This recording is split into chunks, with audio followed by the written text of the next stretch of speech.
నీవమ్మ పోరాట బిడ్డవైనవమ్మ. ఓరుగల్లు జిల్లా రాయపర్తిలోన కిష్టాపురంలోన పుట్టింది, ఆమె కిష్టాపురంలోన పుట్టింది. ఓరుగంటి మల్లమ్మ సాయనాల ముద్దు కూతురై మురిసింది, ఆమె ముద్దు కూతురై మురిసింది.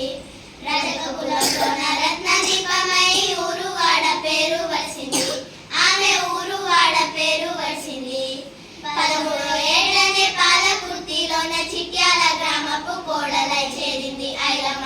చాకలైలమ్మ తెలంగాణ పోరాటాన వెలుగమ్మ. ఐలమ్మ చాకలైలమ్మ తెలంగాణ పోరాటాన వెలుగమ్మ.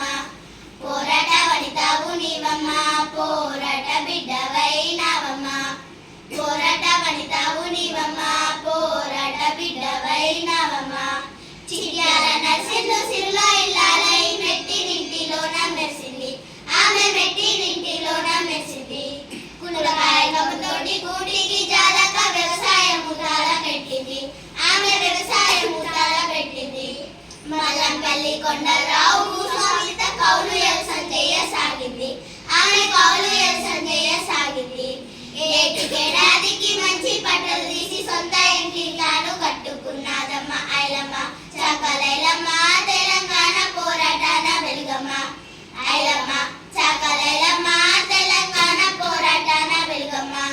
పోరాట వనితావు నీవమ్మ పోరాట బిడ్డవైనవమ్మ.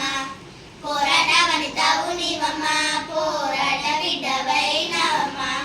అయిన వారి నీతికైన ఐలమ్మను పట్వారి చిత్రంగా చూసిండు, ఊరి పట్వారి చిత్రంగా చూసిండు. కాలి కింది చెప్పులోనే ఉండేటిది తలకెక్కుడేమాని తలిచిండు, వాడు తలకెక్కుడేమాని తలిచిండు. కూలి చేసేటోళ్ళు కౌలు పనేదని పటపట పళ్ళను కొరికిండు, వాడు పటపట పళ్ళను కొరికిండు. కౌలికి రమ్మంటే కయ్యానికే సిద్ధమైంది ఆయమ్మ ఐలమ్మ. చాకలైలమ్మ తెలంగాణ పోరాటాన వెలుగమ్మ.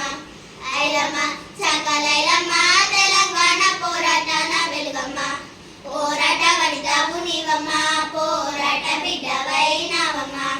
పోరాట వనితావు నీవమ్మ పోరాట బిడ్డవైనవమ్మ. మాటిన లేదని మంటిన పట్టాలి పాము తిరగ బాగా పట్టిండు, వాడు పాము తిరగ బాగా పట్టిండు. దేశముఖ రామచంద్రారెడ్డి కలిసి కుట్రాలెన్నో తాను చేసిండు, వాడు కుట్రాలెన్నో తాను చేసిండు. పొలమంతా నాశన మొనరించి ఆగక పంటానింటికి గొంచబోయిండు, వాడు పంటానింటికి గొంచబోయిండు. వాడి అన్యాయాన్ని మానక ఎదిరించి కొమ్ము నడుము చుట్టి కోర్టుల గెలిచింది ఐలమ్మ. చాకలైలమ్మ తెలంగాణ పోరాటాన వెలుగమ్మ. ఐలమ్మ చాకలైలమ్మ తెలంగాణ పోరాటాన వెలుగమ్మ. పోరాట వనితావు నీవమ్మ పోరాట బిడ్డవైనవమ్మ. పోరాట వనితావు నీవమ్మ పోరాట బిడ్డవైనవమ్మ. ఈమె తీరు చూసి రామచంద్రారెడ్డి తోక తొక్కిన తాచు అయిండు, వాడు తోక తొక్కిన తాచు అయిండు. రౌడీలు గుండాలు రజాకార్లను కూడి ఐలమ్మనే అనస చూసిండు, వాడు ఐలమ్మనే అనస చూసిండు. ఇల్లంతా కొల్లగొట్టించిండు, ఇంటికి నిప్పు పెట్టించిండు, వాడు ఇంటికి నిప్పు పెట్టించిండు. పెళ్లి కొడిచి కొడుకుల చంపిన దుర్మార్గులకు ఆమె దుర్గ